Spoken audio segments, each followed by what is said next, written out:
Si tu es à la recherche de la meilleure tablette tactile, alors cette vidéo risque de beaucoup t'intéresser. Dans un instant, nous allons présenter les 5 meilleures tablettes du moment sur base d'une analyse détaillée du marché actuel et des avantages ainsi que des inconvénients de chacun des modèles sélectionnés.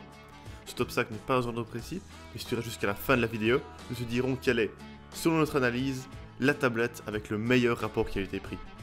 Est-ce que tu es prêt? Alors c'est parti pour ce top 5 des meilleures tablettes tactiles.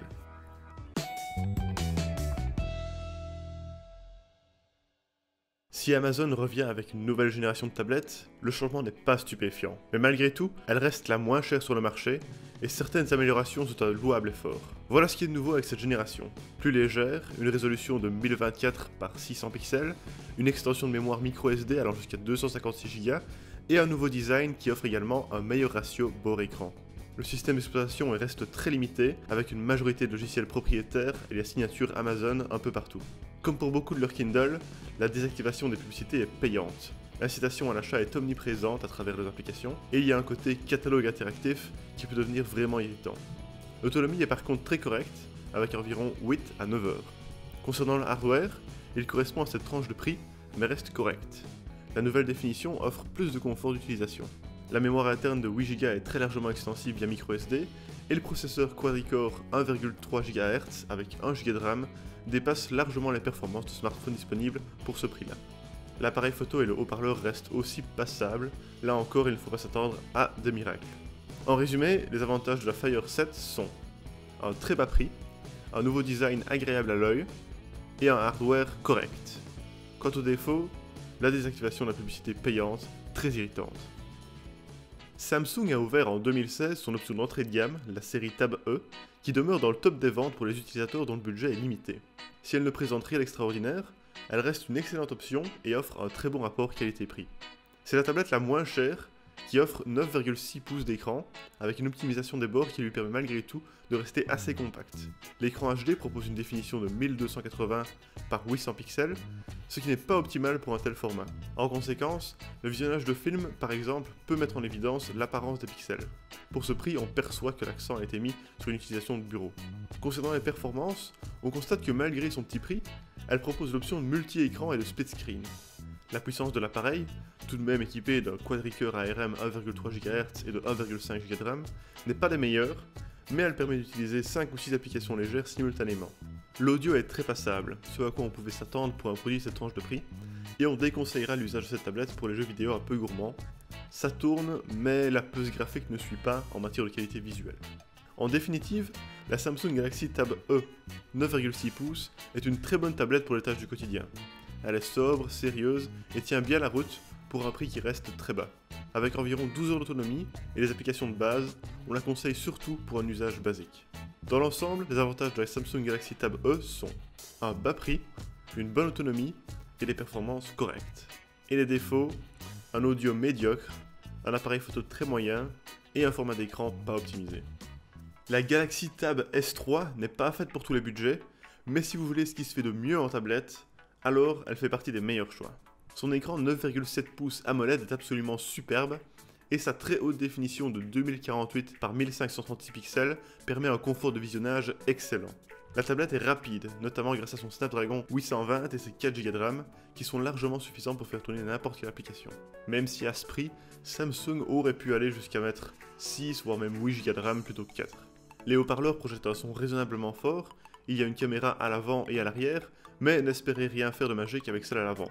Elle est tout juste bonne pour l'appel vidéo et du selfie. Celle à l'arrière par contre est capable de capturer des vidéos 4K de très bonne qualité grâce à un objectif de 13 mégapixels.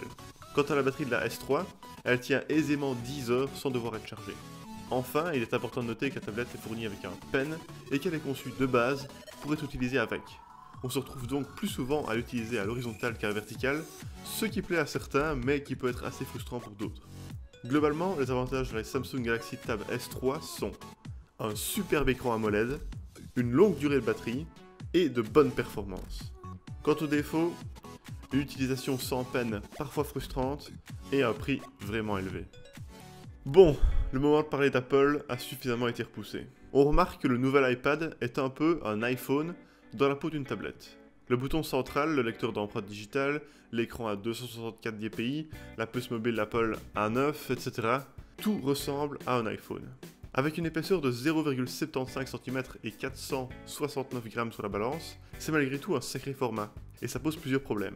Déjà, l'ergonomie est inférieure en qualité aux versions 2014, et le changement de format la rend incompatible avec les accessoires des autres tablettes Apple. La finition reste cependant de bonne qualité. Si vous tenez votre tablette en mode portrait, cela permet d'avoir une prise en main sur l'écran sans accidentellement cliquer sur quelque chose. L'autonomie affiche 15 heures en moyenne et c'est plutôt bon. Avec 2 Go de RAM et 32 Go de stockage interne, la tablette n'a rien d'extraordinaire, mais les performances restent correctes. C'est notamment rendu possible par les nombreuses qualités d'iOS, qui permet une fluidité d'utilisation jusqu'à là inégalée d'autres OS. La page d'accueil est, comme sur iPhone, dynamique et intuitive. On peut utiliser 2 applications simultanément en split screen, comme sur tous les iPads. De manière générale, hardware et software travaillent bien ensemble pour une expérience d'utilisation optimale. Du point de vue multimédia, il n'y a rien à redire. La qualité vidéo est proche de l'optimale et la tablette est suffisamment bien conçue pour les jeux vidéo comme pour un multitâche quasiment illimité en contexte professionnel. Les haut-parleurs sont parmi les meilleurs disponibles sur tablette. L'appareil photo, lui, souffre un peu de l'effet low cost puisqu'on se retrouve avec 8 mégapixels seulement. Le nouvel iPad s'adresse donc en priorité aux utilisateurs friands d'Apple ou habitués à iOS qui ne peuvent pas débourser plus de 500 € et qui refusent catégoriquement de se mettre à Android. En résumé, les avantages de l'iPad 2017 sont une très haute autonomie, une bonne fluidité de navigation et un très bon son. Quant aux défauts, un appareil photo assez médiocre et une ergonomie d'utilisation moyenne. Lenovo s'implante de plus en plus solidement sur le marché des tablettes Android, ce qui est d'autant plus appréciable pour la flexibilité de leur système d'exploitation. Avec la Yoga Tab 3 Plus, tablette 10 pouces avec 2060 pixels par 1600, Lenovo propose un produit dont l'affichage est d'une qualité suffisante pour obtenir une bonne expérience, quel que soit le type de contenu. L'impression générale est celle de la solidité. Le design est pour le moins atypique, mais on apprécie finalement la fin progressive du design dalle qui fait compétition en matière de minceur. Si le mot d'ordre est loin d'être la portabilité, avec un beau 638 grammes sur la balance, l'ergonomie a été soignée pour proposer une bonne prise en main. Un tube, placé sur la partie supérieure de l'écran en mode paysage, assure une bonne prise en main en mode portrait. Il offre aussi une inclinaison confortable lorsque l'appareil est posé. Petit plus, il fait office de béquille pour maintenir l'écran à la verticale.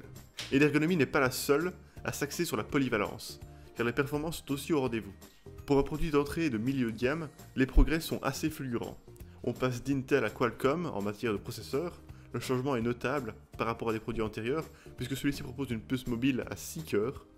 La RAM suit bien avec 3 Go de mémoire vive, et l'espace de stockage est fixé à 32 Go, extensible par microSD. Et l'autonomie, elle affiche pas moins de 20 heures au compteur. De manière générale, la navigation demeure assez fluide, et le multitâche est bien là. Au niveau vidéo, la dalle est compatible Full HD, bien que l'on conseille comme toujours d'installer VLC pour la fluidité de visionnage. La qualité d'écran est très bonne, avec une fidélité des couleurs confortable et un beau niveau de contraste. L'audio, lui, n'est pas des meilleurs. Malgré une large bande haut-parleur, le son est puissant mais manque de fidélité. On préférera donc passer par une enceinte via Bluetooth ou jack pour une meilleure qualité, surtout pour la musique. L'appareil photo, lui, est l'un des meilleurs qui se fait sur tablette, avec pas moins de 13 mégapixels. Le capteur avant de 5 mégapixels ne casse pas les briques, il est cependant suffisant pour une bonne qualité en vidéoconférence. Un modèle polyvalent, sérieux, agréable et puissant, cette tablette Lenovo est vraiment aux portes du haut de gamme, malgré son prix très raisonnable. Globalement, les avantages de la Lenovo Yoga Tab 3 Plus sont une haute définition d'écran, une bonne prise en main, des performances très correctes, un très bon appareil photo et une excellente autonomie. Quant aux défauts, on regrette juste une qualité sonore assez moyenne. Et voilà, ceci était notre top 5 des meilleures tablettes tactiles. Si tu veux connaître le prix actuel d'une tablette mentionnée dans cette vidéo, n'hésite pas à aller dans la description. Nous faisons attention à la garder à jour avec les meilleurs prix et les dernières nouveautés, donc si un produit n'est plus disponible ou qu'un nouveau modèle est sorti, ne t'en fais pas, ce sera mis dans la description. Merci beaucoup de regarder cette vidéo, j'espère vraiment qu'elle t'a aidé à en apprendre plus sur les meilleures tablettes tactiles du moment. Sur ce, à la prochaine.